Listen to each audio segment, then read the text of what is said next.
Hello friends, welcome to editorial analysis by simplified civil services. आज अक्टूबर 11 को total 3 article discuss किए जाएंगे। फर्स्ट आर्टिकल जो डिस्कस किया जाएगा वो है the state of India schedule area. ये आर्टिकल द हिंदू में कल आया था, कल हम डिस्कस नहीं कर पाए थे, आज इसको डिस्कस किया जाएगा। आपकी प्री और मेंस दोनों एस्पेक्ट के लिए बहुत इंपॉर्टेंट है। 2023 में इससे रिलेटेड आपको प्री में क्वेश्चन पूछा गया था, वो भी सॉल्व करेंगे। नेक्स्ट आर्टिकल जो डिस्कस किया जाएगा वो है मार्केट्स एंड द माइनफील्ड्स। ये आर्टिकल इंडियन एक्सप्रेस में आया है। और जो हमारा आज का लास्ट आर्टिकल है वो है न्यू दिल्ली और न्यू टेल अवीव। ये आर्टिकल आपका इंडियन एक्सप्रेस में आया है और इंडिया पैलेस्टीन और इज़राइल के जो रिलेशनशिप है उसके बारे में इस आर्टिकल में बातचीत की जाएगी। टोटल तीनों आर्टिकल डिस्कस करेंगे। साथ ही अगर आपको हमारा कंटेंट पसंद आ रहा है, पढ़ाने का तरीका पसंद आ रहा है, तो आप लोग कमेंट कर सकते हैं, लाइक कर सकते हैं, शेयर कर सकते हैं और सब्सक्राइब तो आपको करना ही करना है। तो अब आइए शुरू करते हैं हमारा जो आर्टिकल डिस्कशन। हमारा फर्स्ट आर्टिकल है the state of India schedule areas. यह आर्टिकल द हिंदू में आया हुआ है और GS2 के पर्सपेक्टिव से बहुत ज़्यादा इम्पॉर्टेंट है। आपको शेड्यूल 5 के ऊपर डायरेक्टली क्वेश्चन पूछा जा सकता है, उसमें उससे रिलेटेड जो इश्यूज़ हैं उसके बारे में क्वेश्चन पूछा जा सकता है। हमेशा शेड्यूल 5 और शेड्यूल 6 के इम्प्लीमेंटेशन के ऊपर सवाल उठते रहे हैं कि अगर इनका प्रॉपर इम्प्लीमेंटेशन होता तो इंडिया में बहुत सारी जो इंटरनल सिक्योरिटी रिलेटेड प्रॉब्लम्स हैं वो नहीं आती। तो इसी को आपको GS3 में भी पूछा जा सकता है, इंटरनल सिक्योरिटी से कनेक्ट करके। जैसे नक्सलिज़म हो गया, अगर शेड्यूल 5 अच्छे से इम्प्लीमेंट होता, प्रॉपरली इम्प्लीमेंट होता, तो ऐसी प्रॉब्लम आ सकती थी क्या? नहीं आ सकती थी। उसी तरीके से नॉर्थ ईस्ट की जो इंसर्जेंसीज़ हैं कहीं ना कहीं शेड्यूल 6 के फॉल्टी इम्प्लीमेंटेशन के लिए रिस्पॉन्सिबल हैं। तो ये सारी चीज़ें आपको मेंस में पूछी जा सकती है। हमारा जो आर्टिकल का फोकस रहेगा वो शेड्यूल 5 रहेगा और शेड्यूल एरियाज़ के बारे में बातचीत करेंगे कि उनका क्या स्टेटस है। प्री की बात करते हैं। प्रीलिम्स में 2023 में ही इससे रिलेटेड क्वेश्चन पूछा गया था और यहाँ पर ये आर्टिकल कंप्लीट होने के बाद वो क्वेश्चन सॉल्व करेंगे, वो आपको आसानी से बन जाएगा। अगर हम बात करें पिछले 3-4 साल की, तो ट्रेंड देखें तो शेड्यूल 5 या फिर शेड्यूल 6 दोनों में से एक ना एक क्वेश्चन आपको पूछा जा ही रहा है। इसलिए ये दोनों बहुत इंपॉर्टेंट है आपके प्री के पर्सपेक्टिव से। अगर बात करें ST कम्युनिटी की, तो या तो इसके बारे में भी एक ना एक क्वेश्चन पूछा जाता है। तो आपको पूछा जा सकता है कि बताइए कौन सी कम्युनिटीज़ हैं और कौन से स्टेट हैं जो रिसेंटली न्यूज़ में थे। इस तरीके से आपको पूछा जा सकता है क्वेश्चन। साथ में PVTGs पे ऑलरेडी क्वेश्चन पूछा जा चुका है और डी नोटिफाइड ट्राइब पे क्वेश्चन नहीं पूछा गया है 2024 के लिए। मुझे ऐसा लगता है कि इससे सवाल आने की संभावना है। 2017, 18, 19, 20 से ये न्यूज़ में है और अभी लगभग भूल चुके हैं सब। तो डी नोटिफाइड ट्राइब आपके लिए 2024 के लिए बहुत इंपॉर्टेंट है, इसको एक बार पढ़ के ज़रूर जाएं। अब बात करते हैं हमारे आर्टिकल की जो कि शेड्यूल 5 के ऊपर है, शेड्यूल एरिया के स्टेटस के ऊपर है। उससे पहले कुछ इंट्रोडक्शन वाली चीज़ें कंप्लीट कर लेते हैं। जैसे कि ST कम्युनिटी की बात की जा रही है, टोटल इंडिया में 705 ट्राइब्स है जो कि ST कम्युनिटी को बिलोंग करती है। पॉपुलेशन की अगर हम बात करें तो 8.6% ऐसी पॉपुलेशन है जो कि ST कम्युनिटी की है। टोटल 26 ऐसे स्टेट हैं और 6 यूनियन टेरिटरीज़ हैं जहां पर ये पॉपुलेशन रिसाइड करती है। इसका मतलब 2 ऐसे स्टेट होंगे और 2 यूनियन टेरिटरीज़ हैं जहां पर ये पॉपुलेशन नहीं है। ये आप लोग गूगल करके देखिए कौन से स्टेट हैं और आप कमेंट सेक्शन में भी बता सकते हैं। अब बात करेंगे कॉन्स्टिट्यूशन प्रोविज़न की।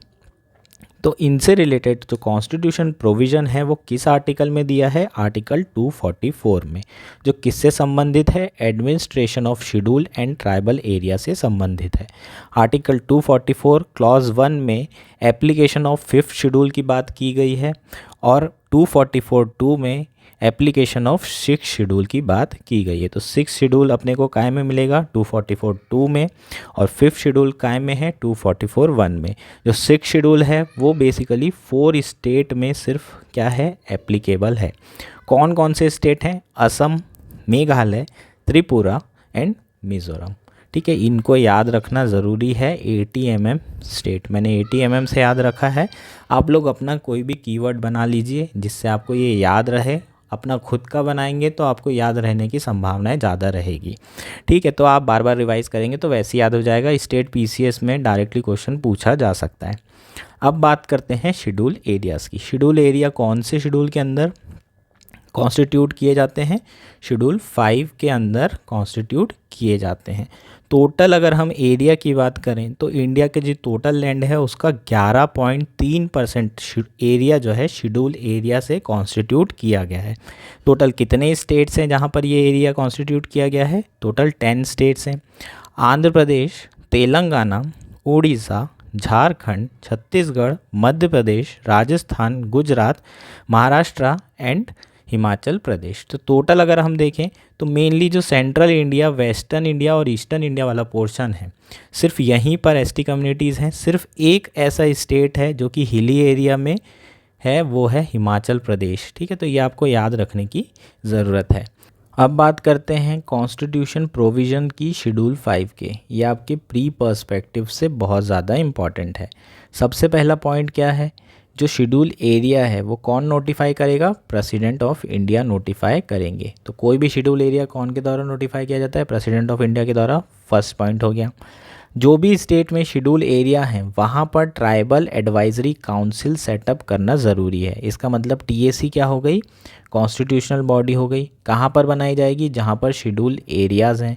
इसमें टोटल कितने मेंबर हो सकते हैं? मैक्सिमम 20 मेंबर हो सकते हैं जो कि एसटी कम्युनिटी से बिलोंग करने चाहिए। और 2/3 इसमें ऐसे मेंबर होंगे, मतलब 2/3 मेंबर 20 में से इलेक्टेड होने चाहिए, बाकी नॉमिनेट किए जा सकते हैं। इनका फंक्शन क्या होगा? They will advise the governor on matter refer to them regarding ST welfare. ये एडवाइस कर सकते हैं गवर्नर को, इनको जो भी मैटर दिया जाएगा एसटी वेलफेयर से रिलेटेड उसके बारे में। गवर्नर की बात करते हैं तो governor will submit a report every year to president regarding the administration of schedule areas. Governor हर साल सबमिट करेगा रिपोर्ट। किसको करेगा? प्रेसिडेंट को करेगा। किसके रिगार्डिंग करेगा? एडमिनिस्ट्रेशन ऑफ शेड्यूल एरिया के रिगार्डिंग करेगा।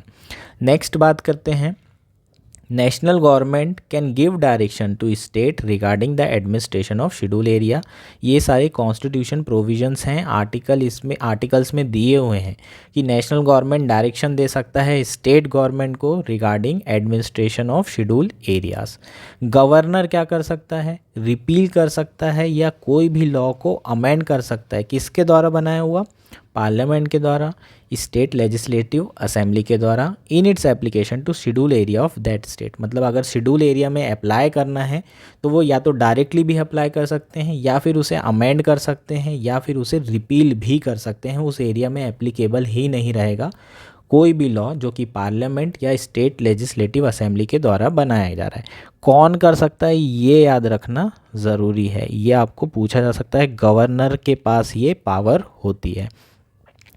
नेक्स्ट है हमारा, the governor can also make regulation for a schedule area specially to prohibit or restrict the transfer of tribal land by or among the member of the STs and regulate the allotment of land to STs and money lending to STs. तो governor के पास special power होती है, वो कई तरीके के regulations बना सकते हैं शेड्यूल एरिया में। स्पेशली 2-3 ऐसी फील्ड है जैसे कि ट्राइबल लैंड से रिलेटेड जितनी भी चीज़ें होंगी उसको क्या कर सकते हैं? रेगुलेट कर सकते हैं। ट्राइबल लैंड के ट्रांसफ़र को।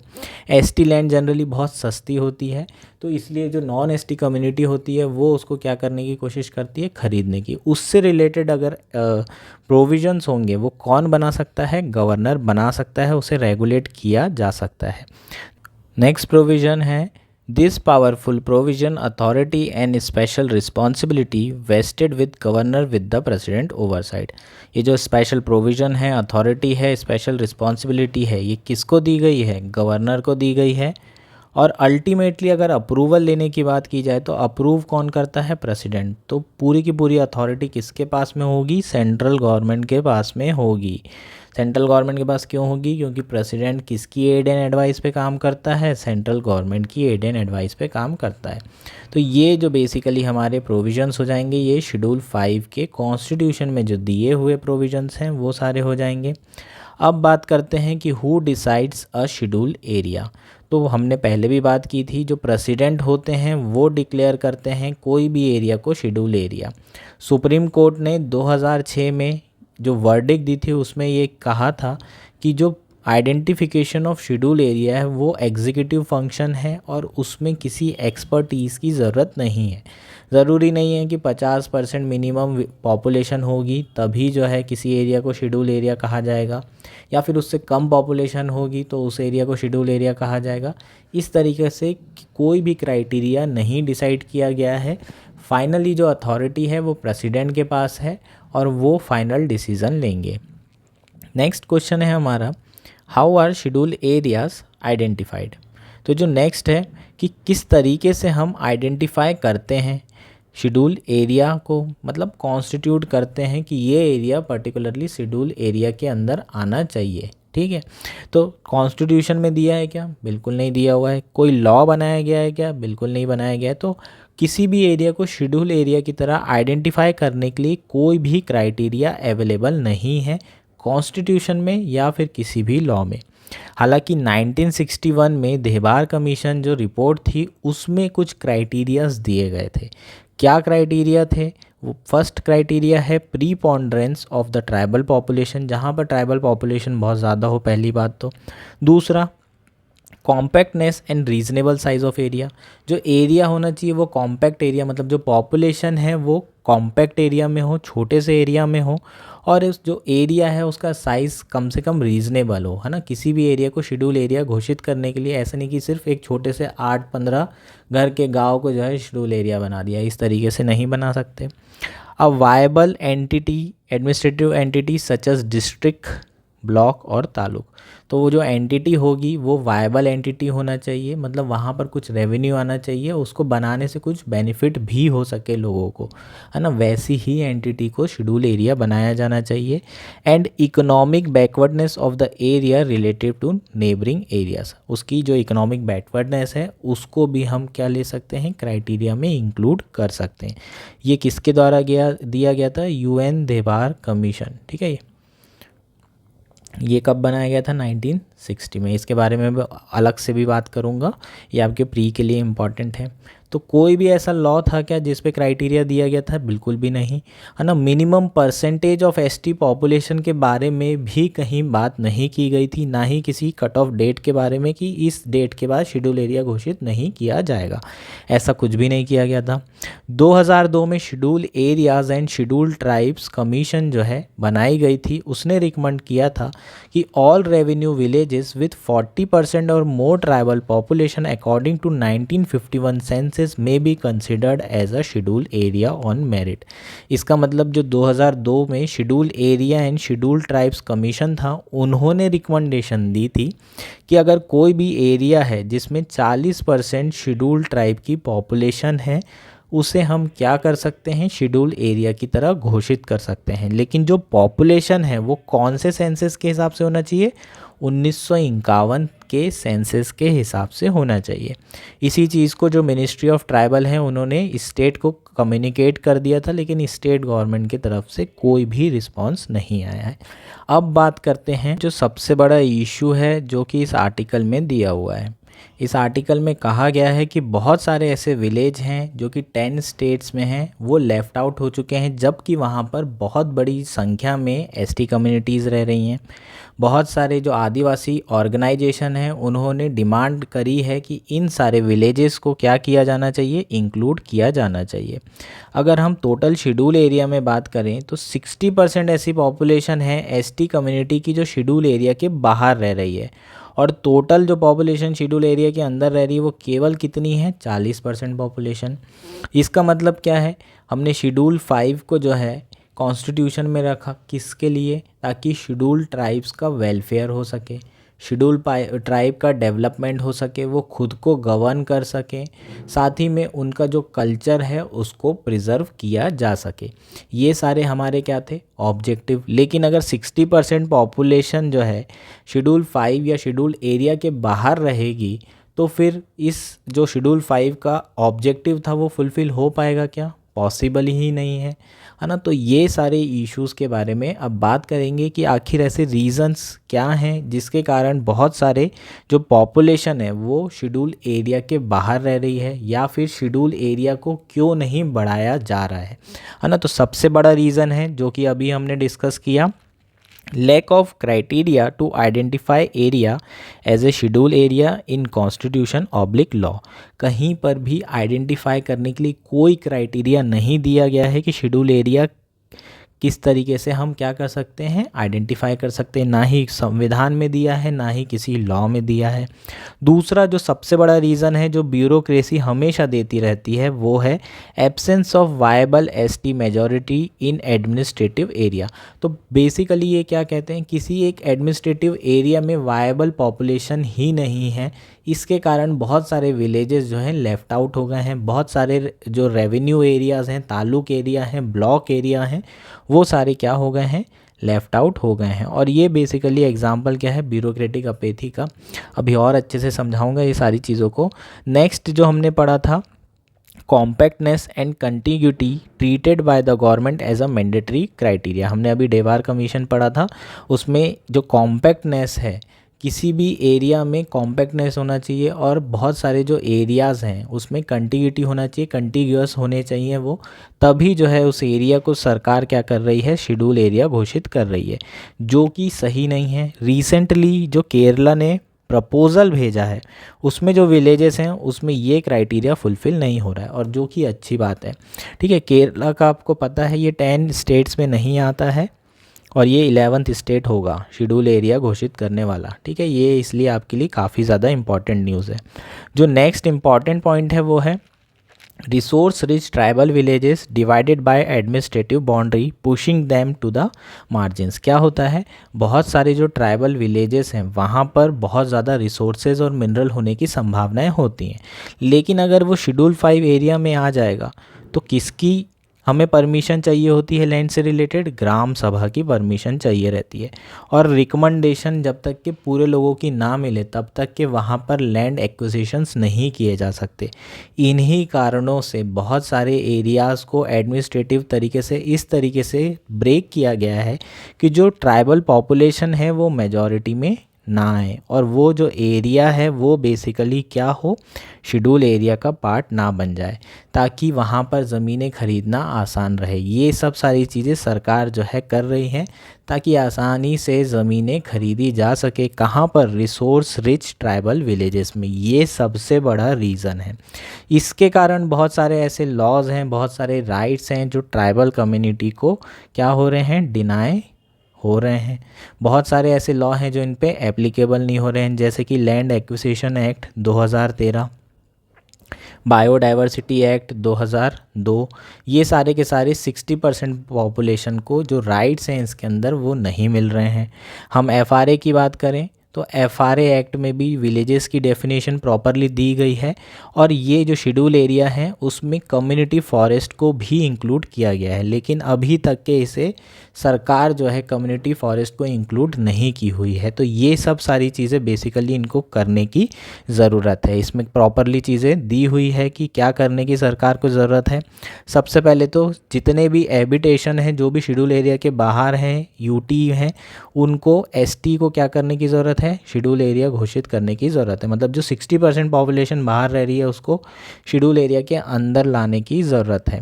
जो कॉम्पैक्टनेस है, जो क्राइटेरिया, उसको क्या करने की ज़रूरत है, उसको छोड़ने की ज़रूरत है, ताकि बहुत सारे एरिया क्या हो सकें, इंक्लूड हो सकें। उसके बाद जो कम्युनिटी फॉरेस्ट एरिया है जो कि एफआरए में दिया हुआ है उसको भी शेड्यूल एरिया के अंदर इंक्लूड करने की ज़रूरत है, ताकि लोगों को एफआरए एक्ट का बेनिफिट मिल सके। ये सब बेसिकली क्या हो जाएंगे, हमारे सॉल्यूशंस हो जाएंगे जो कि इस आर्टिकल में बातचीत की गई है। तो आप लोगों को 3-4 चीज़ें बेसिकली अच्छे से समझ में आ चुकी होंगी। एक तो सबसे पहले कि कौन जो है शेड्यूल एरिया आइडेंटिफाई करता है, दूसरा क्राइटेरिया क्या है, तीसरा उससे रिलेटेड इश्यूज़ क्या हैं, और चौथा उससे रिलेटेड सॉल्यूशंस क्या हैं। तो ये सब हमारे क्या हो जाएंगे, पूरा का पूरा ये शेड्यूल एरिया वाला आर्टिकल हो जाएगा। 2 पॉइंट आपके लिए ज़रूरी है जो प्री के पर्सपेक्टिव से है। एक तो पैसा एक्ट, वो फॉर्म हुआ, पैसा act was formed on the recommendation of Bhuria committee. कब बनाई गई थी, 1995 में। ये आपके प्री के पर्सपेक्टिव से इम्पॉर्टेंट है। और देवार कमेटी कब कॉन्स्टिट्यूट की गई थी, 1960 में। ऑन किसके लिए बनाई गई थी, on the administration of schedule area and welfare of ST in the states. इसके कारण ये कमेटी बनाई गई थी। आपको स्टेट पीसीएस में भी पूछा जा सकता है और यूपीएससी में भी पूछा जा सकता है। तो ये आपके लिए की पॉइंट्स हो जाएंगे प्रीलिम्स के पर्सपेक्टिव से इस आर्टिकल में। ठीक है, तो ये हमारा क्या है, पूरा का पूरा आर्टिकल है।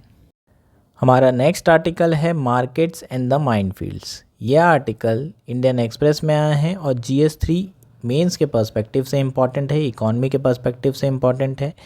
जो रिसेंटली कन्फ्लिक्ट हुआ है पैलेस्टीन और इज़राइल के बीच में, उसके क्या रिपरकशंस हैं उसके बारे में बात करेंगे। इंडियन इकॉनमी में उसके क्या इम्प्लीकेशंस हैं उसके बारे में बात करेंगे।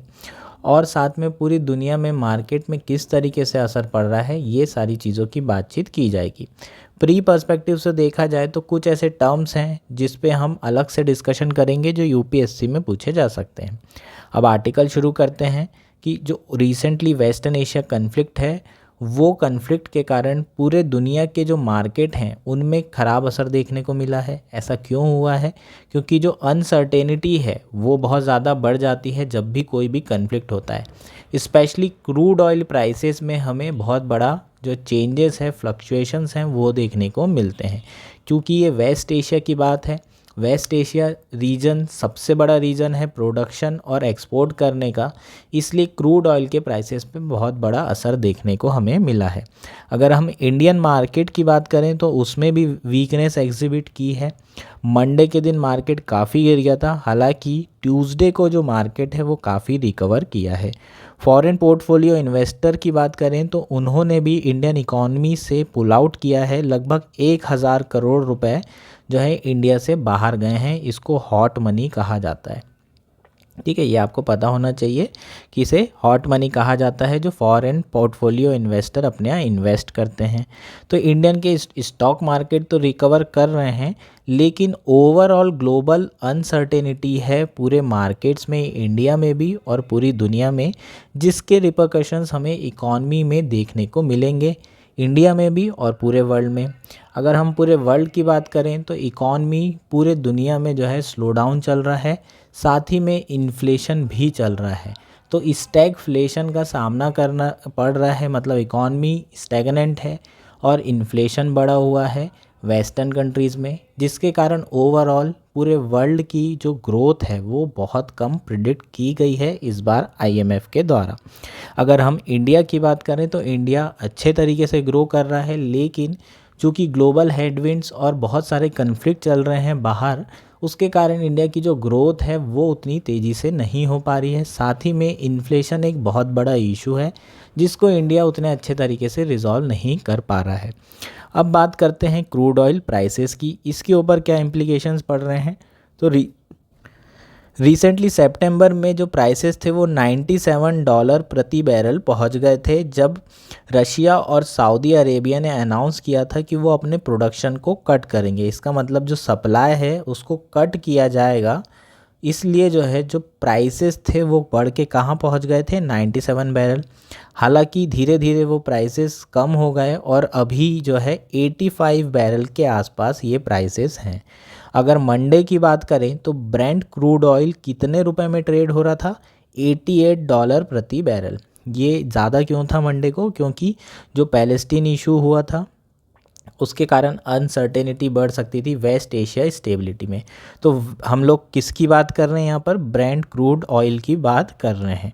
ब्रेंट क्रूड ऑयल जो है बहुत इंपॉर्टेंट टॉपिक है, इसके बारे में अलग से बात करेंगे, ये आपके प्री के लिए बहुत ज़्यादा इंपॉर्टेंट है।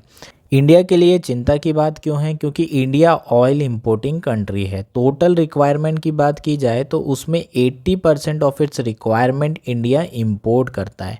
और अगर ऑयल प्राइसेस बढ़ जाएंगे तो इंडिया के लिए, इकोनॉमी के लिए बहुत ज़्यादा ख़राब उसके रिपरकशंस हो सकते हैं। फॉर एग्ज़ाम्पल क्या हो सकता है, इन्फ्लेशन बढ़ जाएगा, क्योंकि जब ऑयल के प्राइसेस बढ़ेंगे, क्रूड ऑयल के, तो ओवरऑल आपके पेट्रोल और डीजल के प्राइसेस बढ़ेंगे, और पेट्रोल और डीजल के अगर प्राइसेस बढ़ेंगे तो जनरल प्राइसेस भी बढ़ेंगे ट्रांसपोर्टेशन कॉस्ट के बढ़ने के कारण। तो जो इन्फ्लेशन है वो बढ़ने के चांसेस हैं। हालांकि जो आरबीआई है उनकी बात करें तो आरबीआई ने जो रिसेंटली फोरकास्ट किया था इन्फ्लेशन का इस ईयर 5.4% किया था, ये बढ़ने की संभावनाएं हो जाएगी। क्यों? क्योंकि इसमें जो 5.4% कैलकुलेट किया गया था वो $85 प्रति बैरल के हिसाब से किया गया था, लेकिन ऑयल के जो रेट हैं वो बढ़ने की संभावनाएं हैं, वो रिसेंटली बढ़े भी हैं। रिसेंटली ब्रेंट ऑयल की हमने बात की, वो $88 प्रति बैरल बिक रहा है, और आने वाले समय में जैसे जैसे कन्फ्लिक्ट अगर और बढ़ता है तो अनसर्टेनिटी और बढ़ेगी, ऑयल प्राइसेस और ज़्यादा बढ़ सकते हैं। तो जो इन्फ्लेशन है उस पर बहुत ज़्यादा असर पड़ सकता है। हालांकि 2022 के बाद से जो पेट्रोल के रेट हैं वो सरकार ने फिक्स कर दिए हैं। इसका मतलब सरकार क्या कर रहा है, सब्सिडी दे रहा है, तो उतने ज़्यादा हो भी सकता है कि इन्फ्लेशन पे असर ना पड़े। पर सब्सिडी क्योंकि दे रही है सरकार, तो इंडिया का जो करंट अकाउंट डेफिसिट होगा वो बढ़ जाएगा, है ना, क्योंकि इंपोर्ट अब ज़्यादा करना पड़ रहा है, मतलब इंपोर्ट करना पड़ रहा है और प्राइसेस आपको ज़्यादा देने पड़ रहे हैं, तो आपका जो डेफिसिट है वो राइज़ हो जाएगा। ओवरऑल फिस्कल डेफिसिट बढ़ेगा, और ओवरऑल फिस्कल डेफिसिट बढ़ेगा तो जो गवर्नमेंट है उनकी एक्सपेंडिचर करने की जो कैपेसिटी है वो कम होगी, और जीडीपी पे भी असर पड़ सकता है। जो गवर्नमेंट एक्सपेंडिचर है वो कम होगा, कैपेक्स एक्सपेंडिचर कम होगा, कैपिटल एक्सपेंडिचर, तो ओवरऑल इंफ्रास्ट्रक्चर को भी लॉस होगा। इंडिया की जो ओवरऑल जीडीपी है उसको असर पड़ेगा, तो इंडिया की इकॉनमी में काफ़ी ज़्यादा असर पड़ने की संभावनाएं हैं। यही बेसिकली हमारा आर्टिकल है। साथ साथ इंडिया ने जो रिसेंटली मिडिल ईस्ट और यूरोप करके जो कॉरिडोर की लॉन्च किया था, उसमें भी अब इकोनॉमिक कॉरिडोर जो लॉन्च किया था उसमें भी अब क्या हो गए हैं, अनसर्टेनिटी वाले जो बादल हैं वो छा गए हैं। आगे क्या होगा, इसे इम्प्लीमेंट किया जाएगा नहीं किया जाएगा, ये सब सारे सवाल उठ गए हैं। तो ओवरऑल इंडिया को बहुत ज़्यादा नुकसान होने की संभावना है इकॉनमी से रिलेटेड। ठीक है, तो इन सारी चीज़ों के लिए इसमें बात की है कि बेहतर इकोनॉमी पॉलिसी लेके आने की ज़रूरत है। वो सब अपने को इंटरेस्टेड नहीं है अपन उसमें। अब बात करते हैं अपन, जो इम्पॉर्टेंट पॉइंट है वो है ब्रेंट क्रूड ऑयल, जो आपके प्रीलिम्स के पर्सपेक्टिव से बहुत इंपॉर्टेंट है। ये आपने बहुत बार सुना भी होगा, ब्रेंट क्रूड ऑयल इतने रुपए में बिक रहा है, इतने रुपए में जा रहा है। एक और आपने वर्ड सुना होगा वो है वेस्ट टेक्सास इंटरमीडिएट, WTI। ये दो तरह के ऑयल हमेशा न्यूज़ में आपको सुनाई देते हैं कि इसका क्या रेट है। ठीक है, तो ये बेसिकली हैं क्या, उसकी बात कर लेते हैं। Brent crude oil originate from the oil field in the North Sea between the Shetland Island and Norway। तो जो नॉर्थ सी एरिया में ऑयल ओरिजिनेट होता है उसे क्या कहा जाता है, ब्रेंट क्रूड ऑयल। ये रिलेटिवली लाइट ऑयल होते हैं, और ब्रेंट क्रूड ऑयल जो है इंटरनेशनल बेंचमार्क प्राइस की तरह यूज़ किया जाता है ओपेक ऑर्गेनाइजेशन के द्वारा। वहीं WTI की बात करें, West Texas intermediate, it's source from US owl fields. तो ये कहाँ से सोर्स होता है, US की सॉरी US की जो ऑयल फील्ड्स हैं उससे ये सोर्स होता है। ये थोड़ा ज़्यादा लाइटर होता है, इसमें सल्फ़र की मात्रा कम होती है रिलेटिव टू ब्रेंट ऑयल, इसलिए इसे स्वीटर ऑयल भी कहा जाता है। ये आपको इतना बेसिक चीज़ें पता होगी तो अच्छी बात है। UPSC में ये पूछा जा चुका है पहले सॉरी, और आपको दोबारा से पूछा जा सकता है। तो ये हमारा प्री एस्पेक्ट भी कवर हो गया। ठीक है, ये हमारा आर्टिकल था।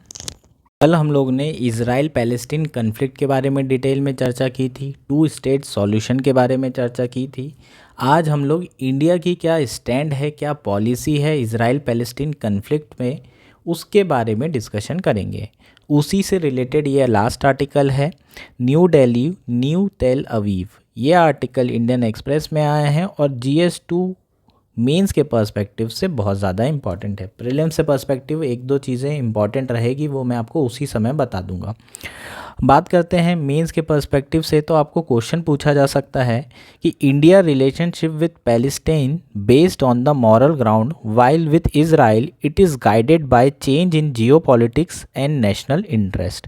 तो इस तरह का क्वेश्चन आपको मेंस में आ सकता है। आप लोगों के लिए ये काफ़ी इंपॉर्टेंट है, इसलिए इसको अच्छे से डिटेल में समझने की कोशिश करेंगे। साथ ही हम इस आर्टिकल में बात करेंगे कि इंडिया के जो रिलेशनशिप है वो किस तरीके से इवॉल्व हुए हैं इज़राइल से, पैलेस्टीन से। हमेशा से इंडिया ने पैलेस्टीन का जो कॉज है उसको सपोर्ट किया है। इवन आज भी जो सरकार है वो भी पैलेस्टीन के कॉज को ही सपोर्ट कर रही है। लेकिन चीज़ें, तरीके जो है बदल चुके हैं। इज़राइल के साथ जो रिलेशनशिप के डायनामिक्स हैं वो बहुत ज़्यादा बदल गए हैं। उसके रीज़न क्या है? उसका रीज़न है जो जियो पॉलिटिक्स है वो बदल चुकी है। इंडिया के जो इंटरेस्ट हैं वो काफ़ी चेंज हो चुके हैं। उन सारी चीज़ों की अब बातचीत करेंगे। सबसे पहले इंडिया की पॉलिसी की बात कर लेते हैं। सिंस इंडिपेंडेंस इंडिया ने हमेशा से पैलेस्टीन को सपोर्ट किया है on the grounds of morality. और GS4 में आप एग्जाम्पल लिख सकते हैं पैलेस्टीन कॉज का। इंडिया ने हमेशा से अनकंडीशनल सपोर्ट किया है। इंटरनेशनल रिलेशनशिप में मॉरलिटी एक आपको टॉपिक दिया हुआ है GS4 में, और उससे रिलेटेड क्वेश्चन अगर आता है तो आप एग्जाम्पल में पैलेस्टीन इंडिया रिलेशनशिप लिख सकते हैं। अब नेहरू जी और गांधी जी के स्टैंड की बात करते हैं, तो इन्होंने हमेशा से अपोज किया था division of country based on religious line. They always supported the Palestine cause. इसका रीज़न क्या था? ये इंडिया और जो गांधी जी हैं, नेहरू जी हैं, इनका आइडियोलॉजिकल बेसिस इसी पे था। इंडिया में भी इनकी पॉलिटिक्स इसी के अराउंड थी। इसका मतलब गांधी जी और नेहरू जी दोनों ही रिलीजियस लाइन पे किसी भी कंट्री का पार्टीशन नहीं करना चाहते थे। नेहरू जी का स्टैंड क्लियर था कि इंडिया जो है सेक्युलर रहेगा, रिलीजन के नाम पे हमारा देश नहीं बनाया जाएगा, हिंदुओं के नाम पे नहीं बनेगा। मुस्लिम के नाम पे पाकिस्तान हालांकि पार्टीशन हो गया, जिसे वो रोक नहीं पाए, ना ही गांधी जी ना ही नेहरू जी, लेकिन उनका आइडियोलॉजिकल बेसिस यही था। और इसलिए सेम चीज़ उन्होंने कहाँ पर कही? यूनाइटेड नेशन में भी कही, और उनका सेम जो है क्या रहा है? स्टैंड रहा है। नहीं तो लोग उन्हें क्रिटिसाइज़ करते कि आपका डोमेस्टिक पॉलिसी में अलग जो है आइडियोलॉजी है और बाहर अलग आइडियोलॉजी है, और आपके डिसीजंस उससे अलग हैं, डबल स्टैंडर्ड हैं। ये सब सारी चीज़ें हो सकती थी। दूसरा अगर बात करें तो इंडिया ने पार्टीशन ऑफ पैलेस्टीन में जो यूनाइटेड नेशन में वोट हुआ था उसके अगेंस्ट में वोट किया था। ठीक है, तो इंडिया नहीं चाहता था पार्टीशन हो पैलेस्टीन का, लेकिन इंडिया ने रिकॉग्नाइज़ कर लिया था इज़राइल को 1950 में। अगर नेहरू जी के समय की बात करें तो लार्जली जो है इंडिया की जो पॉलिटिक्स थी, जो फॉरेन पॉलिसी थी, वो प्रो पैलेस्टीन थी। फिर इंदिरा गांधी और राजीव गांधी का एरा आया। इंदिरा गांधी के एरा में क्योंकि ये बहुत ज़्यादा टिल्टेड थी यूएसएसआर के तरफ, और यूएसएसआर का हमेशा से सपोर्ट किसके लिए रहा है? पैलेस्टीन के लिए। तो इंडिया ने जो है अनकंडीशनल सपोर्ट उसके बाद भी दिया ड्यूरिंग इंदिरा एरा। राजीव गांधी के समय में भी प्रो पैलेस्टीन पॉलिसीज़ थी, लेकिन इंडिया ने ये चीज़ें समझ ली थी कि इज़राइल के साथ रिलेशन अब अच्छे करने की ज़रूरत है, और इसकी शुरुआत राजीव के एरा में हो गई थी। उसके बाद डायनामिक्स भी बदलने लगे थे, जियो पॉलिटिक्स भी बदलने लगी थी। ठीक है, इंडिया के अंदर ही बीजेपी का राइज हो रहा था, जो कि राइट पॉलिटिकल पार्टी है। ठीक है, और इन लोगों ने क्रिटिसाइज़ करना चालू कर दिया था कि इंडिया जो है क्या कर रही है, इंडियन गवर्नमेंट, कांग्रेस क्या कर रही है? तुष्टीकरण की राजनीति कर रही है, पोलराइजेशन की राजनीति कर रही है। They are supporting Palestine because India में बहुत ज़्यादा मुस्लिम है। ये इस तरीके से क्रिटिसिज्म उन्हें झेलना पड़ रहा था। साथ में अरब कंट्री जो है उनका न्यूट्रल बिहेवियर था। जब इंडिया चाइना वॉर चल रही थी, पाकिस्तान और इंडो वॉर चल रही थी, इस समय जितनी भी अरब कंट्री थी उन्होंने अपना न्यूट्रलिटी स्टैंड बना के रखा था, इंडिया को सपोर्ट भी नहीं किया था। तो इसी कारण से इंडिया का जो प्रो पैलेस्टीन स्टैंड है उस पे हमेशा जो कंसर्न है वो रेस करना शुरू हो गए। कहाँ पर? इंडिया के जो अंदर है डोमेस्टिक पॉलिटिक्स में। उसके बाद अगर बात करें तो 1992 में एक बहुत चेंज आया, पूरी जियो पॉलिटिक्स में चेंज आया। वो था डिसइंटीग्रेशन ऑफ यूएसएसआर। यूएसएसआर के ख़त्म होने के बाद, कोल्ड वॉर ख़त्म होने के बाद, इंडिया ने जो है PV नरसिम्हा राव के समय में जब वो पीएम थे, इंडिया ने फुल डिप्लोमेटिक टाइज किसके साथ शुरू किए? इज़राइल के साथ। और 1992 में इंडिया और इज़राइल के रिलेशनशिप बेहतर होना शुरू हो गए। उसके बाद फिर कारगिल कन्फ्लिक्ट हुआ और इंडिया को बहुत ज़्यादा ज़रूरत थी मिलिट्री सपोर्ट की। यूएस ने तक इंडिया को सपोर्ट नहीं किया था उस वक्त। उस समय इज़राइल ने क्रूशियल मिलिट्री सपोर्ट दिया था इंडिया को, और उसके बाद से इंडिया के जो बायलैटरल रिलेशन है वो बहुत तेज़ी से बेहतर हो रहे हैं। अटल बिहारी वाजपेयी जी के समय में भी रिलेशन बेहतर हो रहे थे। हालांकि यूपीए 1 और यूपीए 2 के समय में जो रिलेशनशिप थे वो उतने ज़्यादा अच्छे नहीं हुए, स्टैग्नेंट रिलेशनशिप थे। उसका एक रीज़न पॉलिटिक्स थी डोमेस्टिक, एक तो पोलराइजेशन जिसके लिए हमेशा कांग्रेस को क्रिटिसाइज़ किया जाता है, साथ में ये कोलिशन गवर्नमेंट थी और यहाँ पर लेफ़्ट का इनको सपोर्ट था, जिसके कारण हमेशा से पैलेस्टीन के साथ बहुत बेहतर रिलेशनशिप नहीं हुए। अब बात करते हैं जो प्रेजेंट डायनामिक्स हैं उसकी और इंडिया का जो प्रेजेंट स्टैंड है उसकी। रीसेंट जो एनडीए अप्रोच है 2014 के बाद से पीएम मोदी जी की, उसके बारे में बात करेंगे और वो अप्रोच क्यों बदली है, क्योंकि जियो पॉलिटिक्स बहुत ज़्यादा चेंज हो गई है। ठीक है, तो उन सारी चीज़ों के बारे में हम बातचीत करेंगे। रिसेंटली इंडिया का क्या स्टैंड है? इंडिया सपोर्ट कर रहा है इज़राइल को अगेंस्ट मिलिटेंट ग्रुप।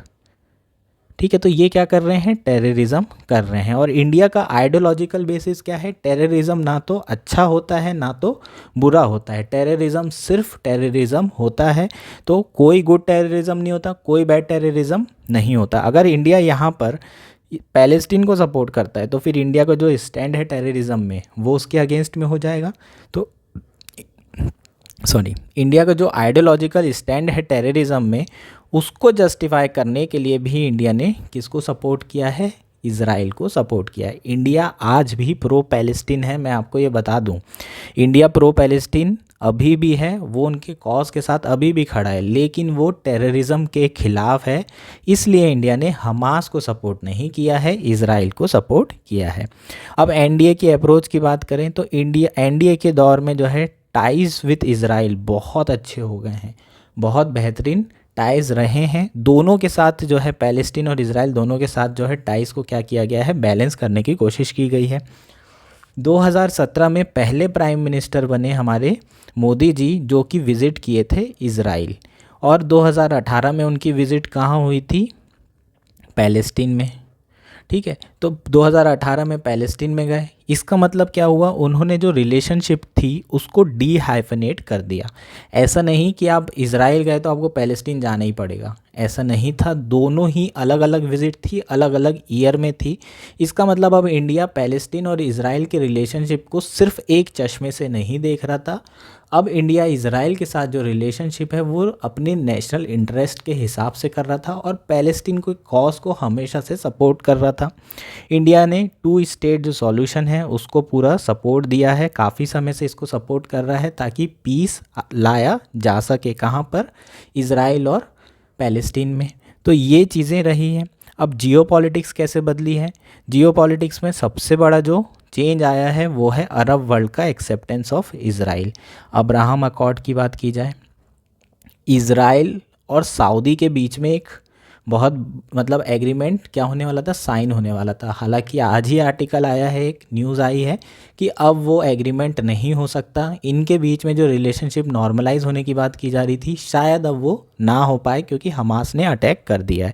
तो जो अरब वर्ल्ड है वही इज़राइल को एक्सेप्ट कर रहा है और इंडिया अलग लगा पड़ा है कि भाई हम पैलेस्टीन के साथ हैं। पैलेस्टीन, ये तो पॉसिबल नहीं है।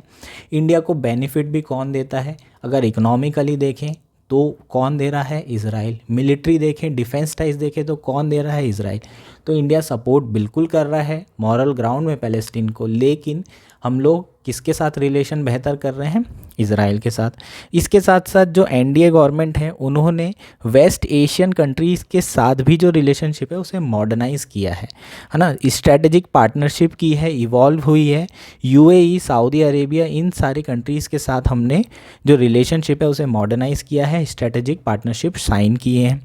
Today India accepted western power role which Nehru was against in his initial year. India ने अब वेस्ट एशिया जो रीजन है वहाँ पर वेस्टर्न पावर का रोल जो है एक्सेप्ट कर लिया है। नेहरू जी इसके एकदम अगेंस्ट में थे और उस समय जो डायनामिक्स थे वो बहुत अलग थे, अब जो डायनामिक्स हैं वो बहुत अलग हैं। तो इसी कारण से इंडिया ने यहाँ पर क्या बनाया है, वेस्टर्न कॉर्ड।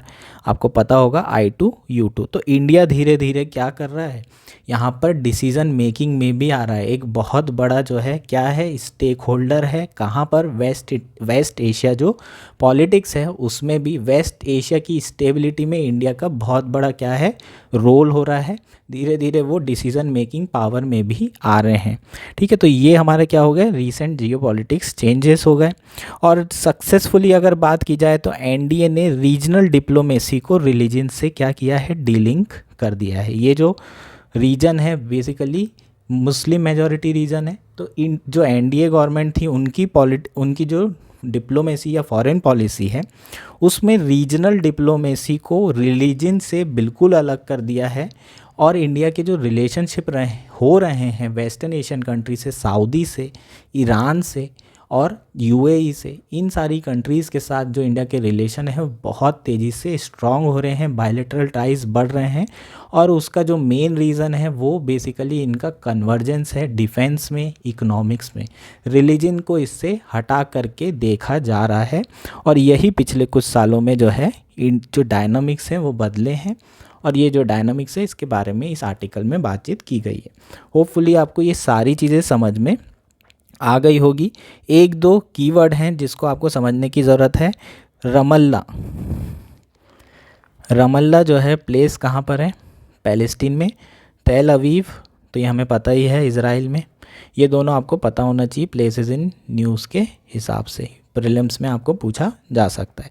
ठीक है, तो ये याद रखें, रमल्ला कहाँ पर है, पैलेस्टीन में। ये प्लेसेस इन न्यूज़ में आ सकता है। ठीक है, तो ये हमारा प्री एस्पेक्ट भी कवर हो जाएगा। होपफुली आपको सारी चीज़ें समझ में आ गई होगी। Thank you, enjoy your day. अब एक और चीज़ आप लोग वो देख लीजिए, जो एक क्वेश्चन आया था और उसका आंसर आप लोग कमेंट करके बता दीजिएगा। इतना डिफ़िकल्ट क्वेश्चन मेरे से सॉल्व तो नहीं होगा। हमारा जो क्वेश्चन है वो है जो यूपीएससी 2023 में आया था शेड्यूल एरियाज़ के ऊपर। Within a state the notification of area as a schedule area takes place through an order of president, पहला ऑप्शन है। दूसरा है largest administrative unit form the schedule area is the district and the lowest is the cluster of village in the block. Third है chief minister of the concern state are required to submit annual report to the union home ministry on the administration of schedule area in the state. तो ये जो question है इसका answer क्या होगा, 1 only होगा या फिर 2 ओनली होगा।